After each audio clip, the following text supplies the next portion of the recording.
ओम शांति। आज 18 मई 2022 की मीठी मुरली सार की मीठी सी मंथन। आज भोले बाबा ने हम सभी बच्चों को जो बताया है कि किस तरह से हम उनको याद करेंगे तो हमारी आयु बढ़ेगी, उच्च पद पाएंगे, भारत को स्वर्ग बनाने भगवान की मदद करेंगे। सच्चे सच्चे याद करने वाले बनकर उस भगवान को याद करना है। बुद्धि इधर उधर न भटके, महावीर बन, हर समस्या का समाधान हमें मिल जाए। और सर्व के प्रति सदा कल्याण की भावना कैसे रखें, कौन से लक्षण धारण करने हैं, चल हम सब सुनते हैं। बाबा ने कहा, मीठे बच्चे, तुम सच्चे सच्चे बच्चे बन मुझ एक पिता को दिल से याद करो तो तुम्हारी आयु बढ़ेगी, वह योग एवं पढ़ाई से उच्च पद भी पा सकेंगे। क्या कह रहे भगवान? सच्चे सच्चा बच्चा बनना है, झूठा नहीं, कि एक तरफ दिखावा के लिए नहीं। कहते हैं ना, सिर्फ दिखावे के लिए अच्छा मत बनो।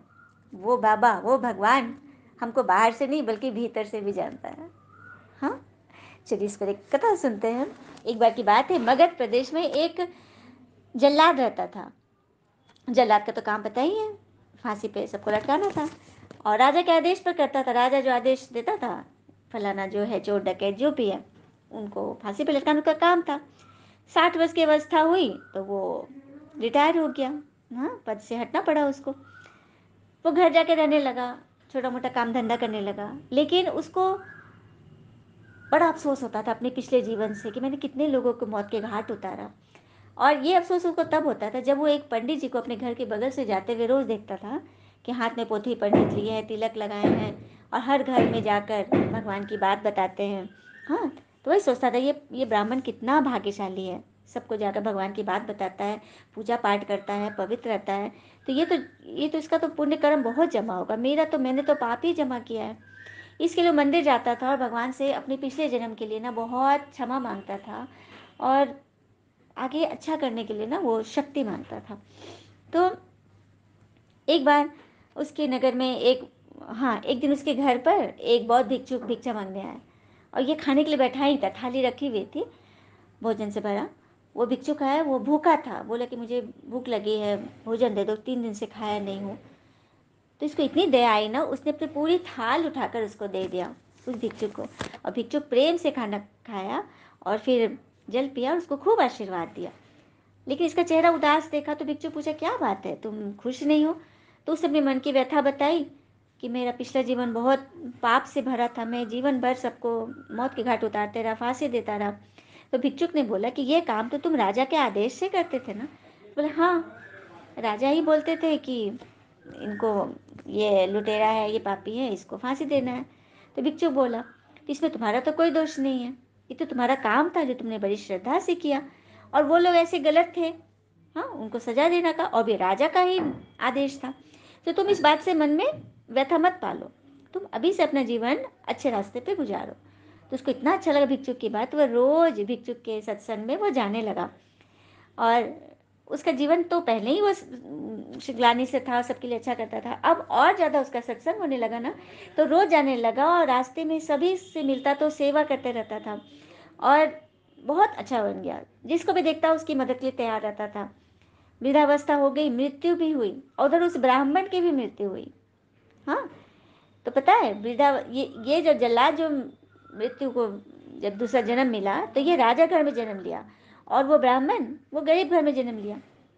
तो अब सवाल ये उठता है कि ऐसा क्यों हुआ, जबकि तो जीवन भर इसने पाप कर्म किया, तो ब्राह्मण तो पुण्य का कर्म कर रहा, पूजा पाठ करता था।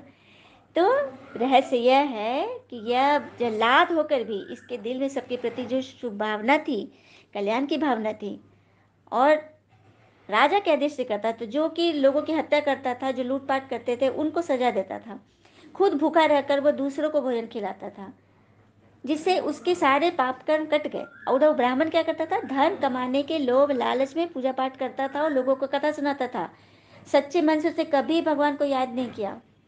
तो इस लोक में सही मार्ग का उसको रास्ता मिलकर भी उसने उससे कुछ नहीं कमाया। तो उससे इस लोक का ही नहीं बल्कि तीनों लोक में मतलब इस पुण्य कर्म से फायदा मिलता है।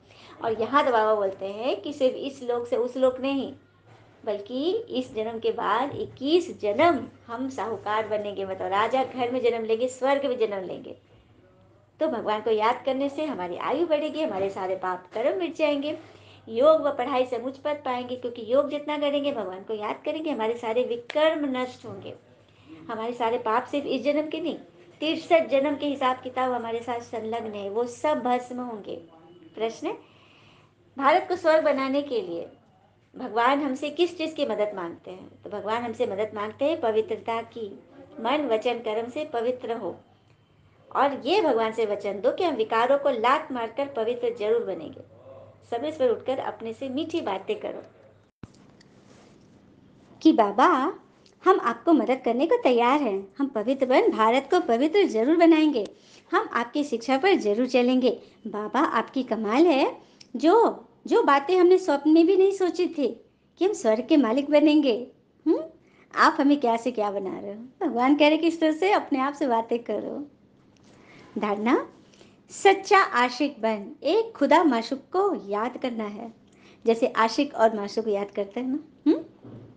देखिए, भक्ति में भी है ना, जो सच्चे भक्त होते हैं, एकदम भगवान के अलावा, देवी देवते के अलावा उनको कुछ भी नहीं सूझता है। जब पूजा घर में होते हैं ना, तो एकदम जैसे लगता है ना कि एकदम खो गए। तो ये भगवान कह रहे कि जब भी मुझे याद करो तो सच्चा बनकर, उस वक्त किसी चीज़ को भी याद मत करो, अपने देह को भी याद मत करो, तभी तो कनेक्शन जुड़ेगा। अब बिजली लानी है घर में, 2 तार से कनेक्शन से प्लग लगाते हैं ना, एक तार ही होगा, एक को खाली डालेंगे प्लग में तो कभी नहीं तार आएगी। और मन बुद्धि 2 तार पावर पॉइंट में कनेक्ट हो तब कनेक्शन होगा। और तार को कनेक्ट करने के लिए वो रबर का खोल हटाते हैं ना, वायर होता है अंदर तांबा का, वो कनेक्ट होता है अंदर। तो रबर का खोल क्या है? ये शरीर, इस शरीर को भी भूलो और आत्मा जो वायर है ना, उसको परमात्मा से कनेक्ट करो, ये बाबा कह रहे हैं। बुद्धि इधर उधर भटकेगी तो भगवान जो हमें दे रहे हैं, कृपा बरसा रहे हैं, वो हम खींच नहीं सकेंगे। तो इस पर अटेंशन देना। भगवान क्यों बोलते मुझे याद करो? क्योंकि वो जो हमें दे रहे हैं ना, प्राप्तियां करा रहे हैं, भरपूर कर रहे हैं, हम पर अपनी छत्रछाया बना के रखे हैं, वो हम उसको कनेक्ट करें, उससे वो हम रिसीव कर पाए।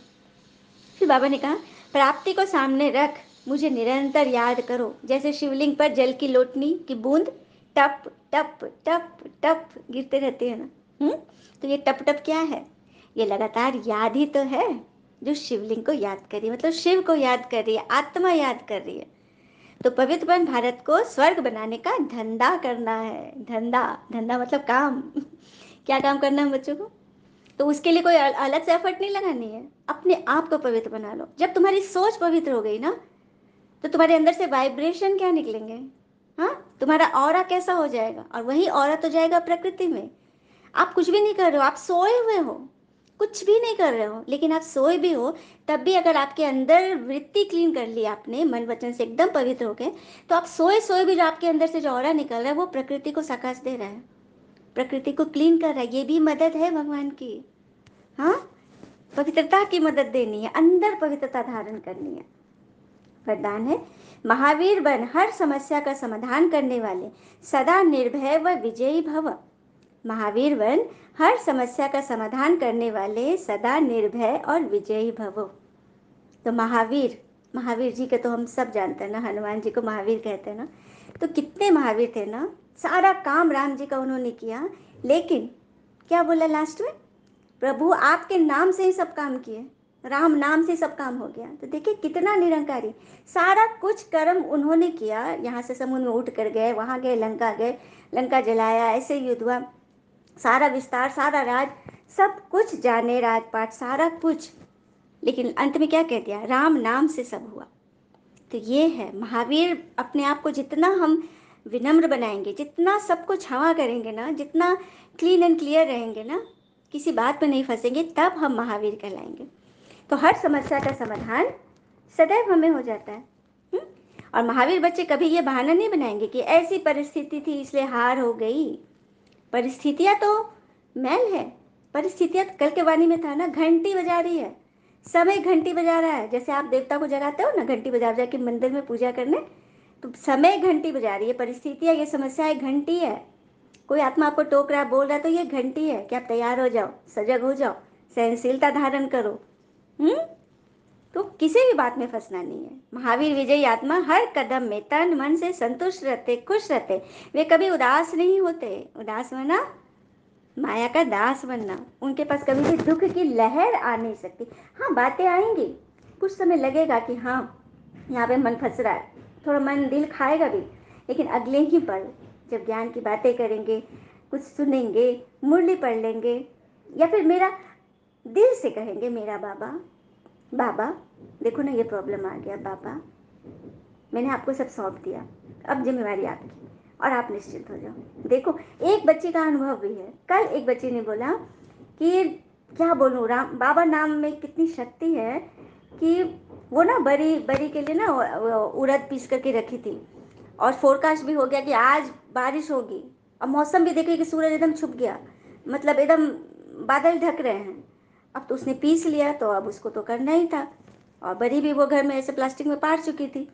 छत पे इसको सुखाना था और धूप नहीं है, क्या करे, तो छत पर गई लेके और बाबा को याद की, मन ही मन बाबा से याद की, बात की कि बाबा थोड़े देर के लिए धूप कर दो ना बाबा। जबकि पूरा फोरकास्ट है, न्यूज़ में भी आ गया कि आज इस एरिया में बारिश होने की संभावना है, लेकिन उसने बाबा को याद किया। याद करते करते पता नहीं कैसे बादल छट गया, और इतनी देर तक इतनी कड़ी धूप रही कि उसका पूरा बरी सूख गया। तो देखा, इस तरह से जब हम बाबा नाम का सहारा, लेकिन उसके लिए अंदर सत्यता होनी चाहिए, अंदर सच्चाई, सफाई। तब भगवान ने क्या बोला, जब वायर आत्मा कनेक्ट होगी ना, तब परमात्मा की कृपा को हम खींच सकेंगे, जैसे कि उस आत्मा ने खींचा। तो ऐसे ऐसे अनुभव से आत्माएं भरी पड़ी है, कितने सारे अनुभव। तो बाबा ने कहा ना, कभी उदास नहीं होते हैं, मन से दिल से कहो मेरा बाबा, तो आपकी तमन्ना जरूर, कुछ न कुछ रास्ता जरूर निकलेगा। स्लोगन, सर्व के प्रति सदा कल्याण की भावना रहे, यही ज्ञानी योगी आत्मा के लक्षण है। सर्व के प्रति सदा कल्याण की भावना, तो सदा कल्याण की भावना कौन रखेंगे? कौन रख सकते हैं? जो व्यक्ति कल्याण करता, उसके प्रति कल्याण तो अज्ञानी भी करते हैं, ये बात तो सच है। कोई किसी का भला कर रहा है तो उसके प्रति भला तो जो अज्ञानी है, जो ज़्यादा अध्यात्म में नहीं है, जो नहीं मानते ये सब, वो भी कर देते हैं। भला का बदला भला करते ही हैं, पर ज्ञानी व योगी आत्मा क्या करते हैं? अकल्याणकारी का भी कल्याण करते हैं, सभी के लिए दुआ रखते हैं। हाँ, दुआ बोलते हैं, चाहे उनकी बातें कोई सुने ना सुने, उन पर कोई भरोसा करे ना करे, लेकिन उनके अंदर से हमेशा शुभ भावना ही निकलती है। वो किसी को कुछ अच्छी बातें बता रहा है, कुछ कल्याण की बात बोल रहा है, उसको लोग उल्टा ही सोच लेंगे कि बड़ा ज्ञानी बना फिर रहा है, बड़ा बोल रहा है, उल्टा ही लेंगे। फिर भी वो इन बात में नहीं फंसेंगे, क्योंकि उनका काम है प्रकृति की तरह सबको देना। वे मनसा सेवा करते रहेंगे। क्यों क्यों वो आत्मा ऐसे क्यों कर रही है, सही बात को उल्टा क्यों ले रही है? क्योंकि वो आत्मा कमजोर है, कमजोर हो गई, बैटरी एकदम डाउन है। तो उनके प्रति तो रहम की भावना ही आएंगे ना। जो आपकी शिक्षा, आपकी दुआ, आपकी शुभ भावना को भी अहंकार में ले रहे हैं कि हमको सिखा रहा है, हमको बता रहा है। लेकिन हमें ऐसे नहीं सोचना है कि ऐसा क्यों सोच रहा है, हमें तो सबके प्रति रहम दिखाना है। सदैव ईश्वरीय ज्ञान को धारण करने वाले ही ऐसा कर सकते हैं। बाबा ने कहा ना, सर्व के प्रति सदा कल्याण की भावना रहे, यही ज्ञानी योगी आत्मा के लक्षण। योगी मतलब कोई साधु सन्यासी नहीं, योग मतलब याद, ईश्वर को सदा याद करने वाला। ईश्वर को सदा याद अर्थात श्रीमत, इस मुरली, इस मंथन के पॉइंट को रिवाइज करें, सिर्फ रिपीट नहीं। बाबा ने ये कहा है, सच्चा आशिक बनना है, बात को मदद करना, पवित्रता की मदद करनी, रटना नहीं है, उसको जीवन में उतारना है, वायर की तरह भगवान से कनेक्ट होना है, ताकि भगवान की कृपाओं से हम अनुभवी बने। कल भी था ना कि हम क्लासेस पार करेंगे तो हमें डिग्रियाँ मिलेगी, मैट्रिक पास किया, इंटर पास किया, बीए पास किया, डिग्री मिलेगी।